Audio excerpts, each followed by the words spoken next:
आपके दीपोभव में आप सबका हृदय से स्वागत है। नमो बुद्धाय। तो अपनी ज्ञान मार्ग की साधना को आगे बढ़ाएंगे और जानेंगे कि कैसे हम अपने मन को एकाग्र रखें, कैसे हम अपने मन को, अपनी वाणी को मधुर रखें, सुभाषित रखें।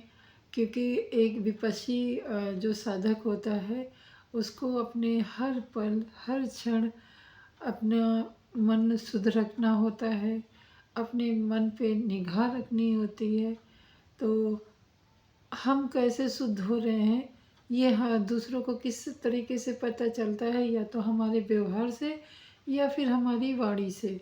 तो हमें वाणी को सुभाषित रखना है, क्योंकि हम जैसी भी वाणी बोलते हैं हमारा व्यक्तित्व सामने उभर कर आता है। सामने वाला तुरंत जान लेता है, अगर वो थोड़ा सा भी चिंतन मनन या थोड़ा सा भी ज्ञानवान है तो वो हमारी बातों से एक क्षण भी नहीं लगाता है। वो समझ लेता है कि हमारा व्यक्तित्व कैसा है, हमारे कर्म कैसे होंगे, हमारा जो स्वभाव है लोगों के प्रति वो कैसा होगा। तो यानी कि वाणी हमारा एक तरीके से आईना होता है हमारे व्यक्तित्व का। तो अपने इस आईने को, वाणी रूपी आईने को सुभाषित रखना है, सुमंगलकारी रखना है। किसी का अपनी वाणी के द्वारा अहित नहीं करना है। हमेशा सुमधुर, सुभाषित वाणी, सुगंधित वाणी, जिससे कि लोगों के हृदय में प्यार उपजे, सद्भावना उपजे, मैत्री उपजे, और हम हमें सुन के या हमसे बात करके वो एक तरीके से शांति का अनुभव महसूस करे, आनंदित हो। और उसके जीवन में जो भी थोड़ी बहुत समस्या हो, पहली बात तो हम यही कामना करते हैं, बुद्ध यही कामना करते थे कि किसी के भी जीवन में कोई कष्ट ना हो। फिर भी अगर कष्ट है तो हमारी वाणी से उसको राहत मिले, उसको सुकून मिले, उसको ऐसा लगे कि उसके घाव पे मरहम रख दिया हो। हमारी वाणी उसका एक अभिन्न अंग बन जाए, ऐसा लगे कि ये हमारा मित्र है। मतलब मैत्रीपूर्ण सुभाषित वाणी बोलेंगे तभी हमारा भी मंगल होगा, और जिससे हम बात कर रहे हैं, जो सामने वाला व्यक्ति है, उसके भी व्यक्तित्व में निखार आएगा, उसके भी मन को शांति मिलेगी। कभी भी भूले से भी हमें ऐसी वाणी का उपयोग नहीं करना चाहिए जिससे किसी का अहित हो, जिससे कि हमारी वाणी से पता चले कि हम झूठ बोल रहे हैं, हम ठगी कर रहे हैं, हम व्यभिचारी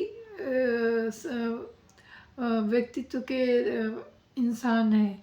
हाँ, और कभी भी असत्य न बोले, क्योंकि हम जो भी माना कि ठीक है हम वाणी बोल रहे हैं, हम अपने दुर्गुणों को छिपा के सामने वाले को अच्छी अच्छी बातें बोल रहे हैं, परंतु हमारे मन में बहुत सारे पाप भरे हुए हैं, बहुत सारा मैला भरा हुआ है, कुकर्मों से भरी हुई हमारी मनोस्थिति है या फिर मनोदशा है। उसके बाद भी हम अगर मधुर वाणी बोलते हैं तो हम किसी का, दूसरे का हित नहीं करते हैं, परंतु सबसे पहले हम अपना हित कर लेते हैं। क्यों? क्योंकि असत्य वाणी ही सारी वाणियों का मूल है। अगर हम असत्य बोलेंगे तो हम कितना भी कुछ ऊपर ऊपर अच्छा बोल रहे, उससे कोई लाभ होने वाला नहीं। क्योंकि असत्य हमारे हृदय से उपजता है, असत्य हमारे मन से उपजता है। तो हमें सबसे पहले अपना मन स्वच्छ, सुंदर, निर्मल रखना है, वहाँ पे सत्य का स्थापन करना है।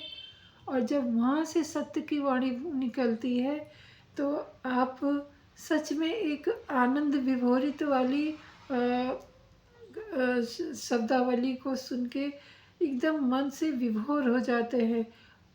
आपका हृदय तो पुलकित होता ही है, आपका जो अंग, जो शरीर है, उसका एक एक अंग, एक एक रोम पुलकित होता है। और जब आप ऐसी वाणी बोलते हो तो सामने वाला भी पुलकित होता है, वो भी आनंदित होता है। आपके परिवार, आपका समाज, आपका देश, आपकी दुनिया सब पुलकित होते हैं। एक अच्छी सुमधुर वाणी बोल के तो देखिए आप। कभी भी असत्य का अनुसरण ना करें, क्योंकि असत्य सब किसी दूसरे को हानि पहुंचाने से पहले हमें हानि पहुंचा देता है। अगर हम दुर्भाषी दुर्गढ़ी भाषा बोलते हैं, तो अगर आप लोग सच में विपश्यना कर रहे हैं और विपश्यना करते करते इतने पक चुके हैं, इतने अपने मन को साध चुके हैं, तो आप देखेंगे, खुद महसूस करेंगे, अनुभूति करेंगे कि कैसे आपने किसी के सामने अगर असत्य बोला या दुर्गुण वाणी बोला, तो आपका मन अंदर से ऐसे ऐसे व्याकुल हो जाएगा। तो व्याकुलता किसकी निशानी है कि कहीं ना कहीं कुछ गलत हो रहा है।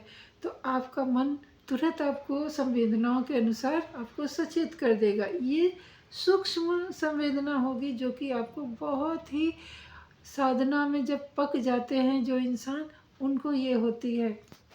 तो उसी समय, जिस समय आप दुर्गुण वाणी बोलेंगे, आपका मन आपको सचेत करेगा, आपकी सूक्ष्म संवेदनाएं आपको सूचित करेंगी।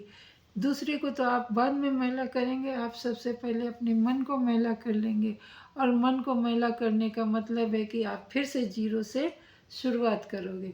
तो हमें जीरो से शुरुआत नहीं करनी है। हमें हर घड़ी हर क्षण अपने मन को स्वच्छ और निर्मल रखना है। सबसे सुमधुर सुभाषित वाणी बोलनी है। और वाणी ही हमारा काफ़ी हद तक व्यक्तित्व का निर्माण भी करते हैं। तो जैसे विचार होंगे वैसे ही वाणी होगी। तो विचारों को भी शुद्ध रखिए, वाणी भी शुद्ध हो जाएगी और आपका व्यक्तित्व तो शुद्ध हो ही जाएगा। तो अपनी वाणी को मैं यहीं पे विराम देती हूँ। मिलती हूँ अगली वीडियो में। तब तक के लिए नमो बुद्धाय। मंगल हो आपका भी, हमारा भी और सृष्टि के समस्त प्राणियों का। और आप लोगों से हमारा एक और अनुरोध है, विनम्र अनुरोध है कि आप लोग खुद तो नैतिकवान बनिए ही। अपने जो परिवार में बच्चे हैं या फिर कोई भी हो, आपसे छोटी बड़ी उम्र का कोई भी हो, क्योंकि आजकल के समाज में नैतिकता की बहुत कमी है। तो हमें नैतिकवान बनना है। और जब नैतिकवान बनेंगे तो ये सब बातें जो भी विपश्यना की बातें होती हैं, बुद्ध के बातें होती हैं, अच्छी बातें होती हैं, अपने हृदय को सुंदर रखने की बातें होती हैं, वो सब फलित होंगी। तो मंगल हो मंगल हो मंगल हो।